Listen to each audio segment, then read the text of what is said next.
The NBA's regular season concluded on Sunday, meaning the playoffs are right around the corner, but before the playoffs can begin, we have to first go through the play-in tournament. Now, the play-in tournament, of course, takes the 7 through 10 seeds in each conference and matches them up against each other to determine who will be the final two seeds in the playoffs. The top six seeds are 100% locked into their playoffs standing ahead of the tournament. Now, the 7 and 8 seeds, since they would have originally, in prior years before the play-in tournament was created, they would have been in the playoffs no matter what.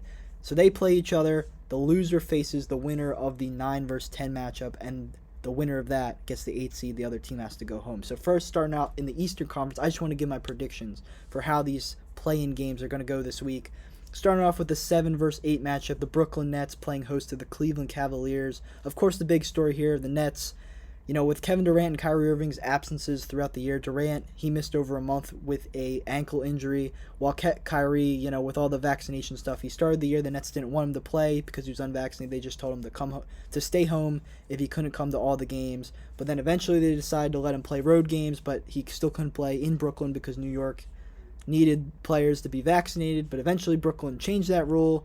New York as a whole changed that rule, so now Kyrie's able to play in all the games, except if they go to Toronto, if the Nets and Raptors wind up playing each other sometime in the playoffs, which hopefully isn't the case for my 76ers.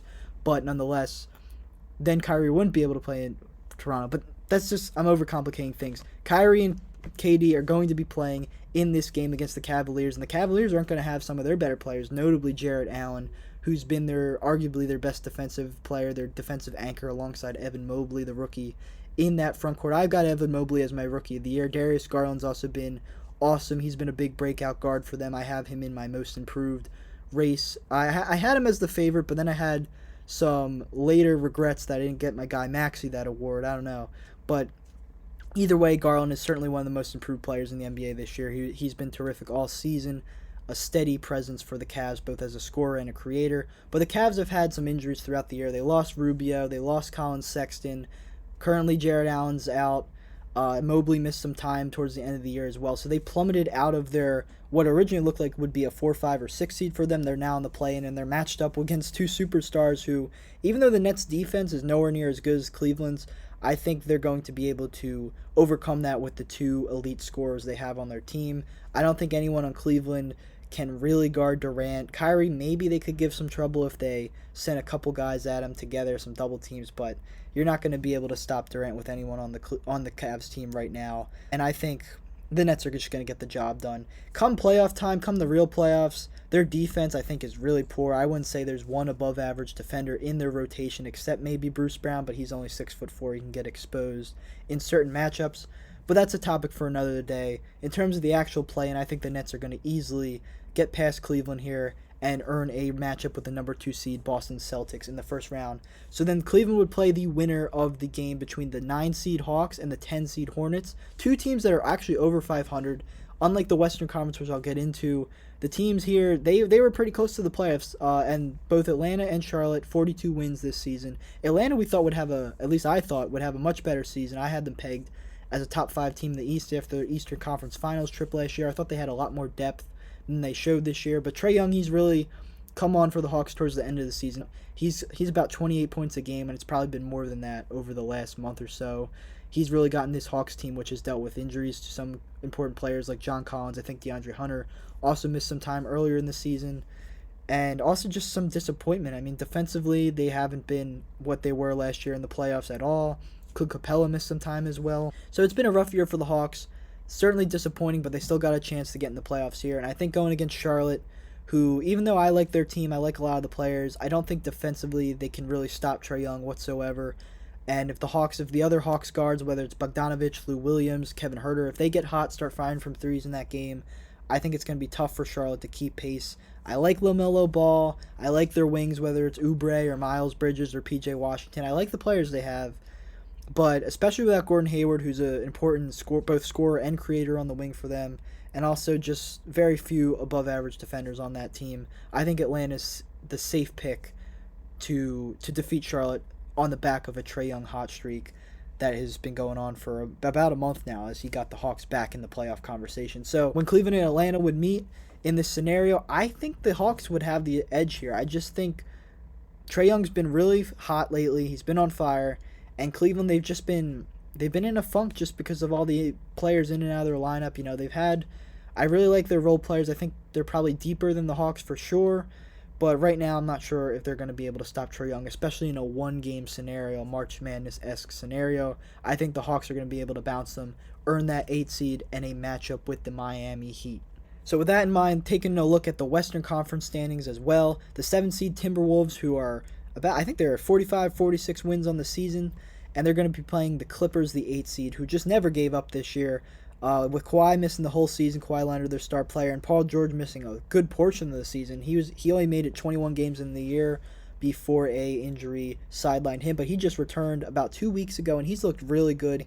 But the thing about the Clippers is they're terrifically coached by Tyronn Lue, and their role players have come to play all year. They've kept the Clippers in the playoff conversation. They finished the year, I think, with 40 wins it was, and they're right on the tail of the playoffs for that 8 seed. And I do think the Timberwolves will win this game because Karl-Anthony Towns, along with Anthony Edwards, D'Angelo Russell, they got terrific players over there. But Karl-Anthony Towns specifically, I don't think anyone on the Clippers can remotely guard him. The Clippers' bigs and Zubac and Hartenstein, they can't really stretch out to the three-point line. They don't have too much versatility on defense. And then when you're asking a guy like Robert Covington, who has been playing well, he just had 43 points, a career high.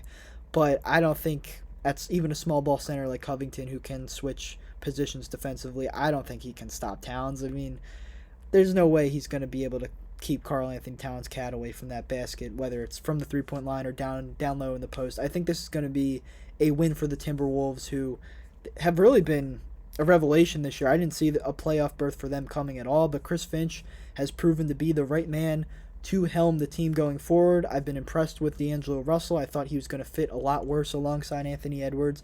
And role players like Pat Beverly, Jared Vanderbilt have played their role on defense as well to really make this team function.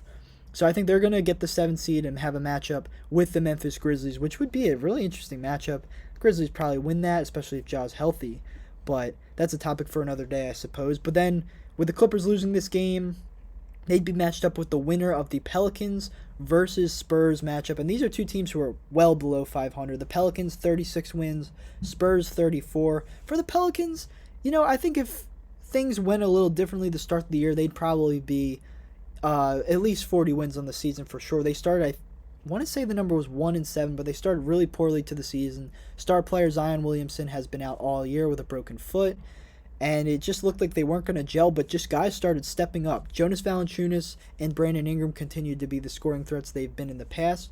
But then guys who came in for the Pelicans this year, that whether it was CJ McCollum, he's the biggest part of this playoff push for the Pelicans, acquiring him at the trade deadline, giving them a real guard who can go both score, and he's also been an underrated creator throughout his career. I don't know if he's an above-average point guard-esque kind of guy, but he's certainly done the job with New Orleans as well. I would say this is arguably the best he's played in quite some time, probably since the year the Blazers made the Western Conference Finals. He's been terrific. But then just role players stepping up. Josh Hart, before he was traded for McCollum, had a terrific year. He really helped them. Rookies like Herbert Jones, who he's even drawn some consideration for the all-defense team, but he's certainly been a terrific find as a rookie. He's a very versatile defensive wing. Jose Alvarado, one of my favorite players in the league, the undrafted point guard.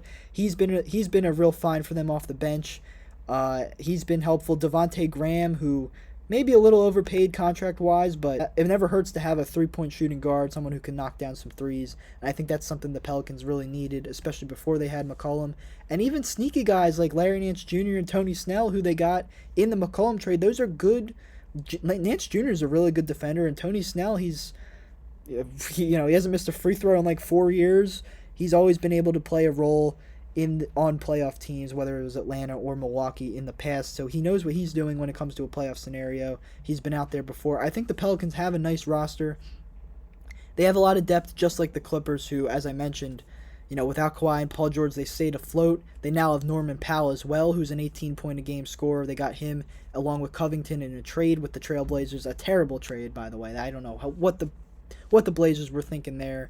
But then guys like Reggie Jackson, the playoff hero from last year, Terrence Mann, who continues to improve, Luke Kennard, who was the top three-point percentage shooter in the NBA this season, about close to 46% from three.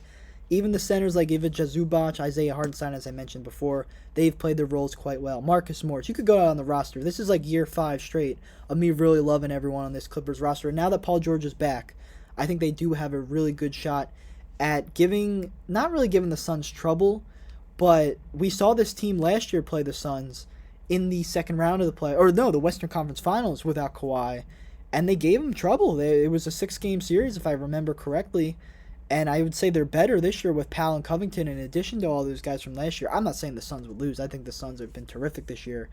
But if the Clippers do win this play-in game, and I think they're going to, I think it's going to be I think it's good. This might be the best play-in game, would be the Clippers versus the Pelicans. I think it's a very evenly matched game as long as Kawhi doesn't randomly come back for it. I don't think that's going to happen, but I think it's a very evenly matched game. But I think Paul George being the clear best player in the series, as much as I love McCollum, I think Paul George being healthy, playing the way he has in the last few weeks, I think he's the best player on both sides of the ball, and I think he'll come and get the job done, get the Clippers that 8 seed, and a rematch with the Suns in the first round.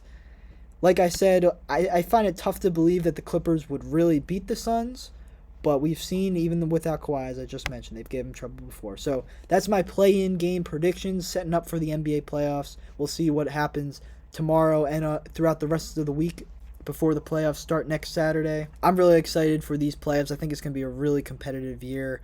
Outside of Phoenix, who's the clear runaway team in the West, I think this is going to be a really competitive playoffs, really unpredictable. A lot of these teams are very close-knit in the standings, so I'm excited to see what happens. So thank you guys for watching my video today. Make sure to subscribe if you haven't already. And other than that, have a great rest of your day.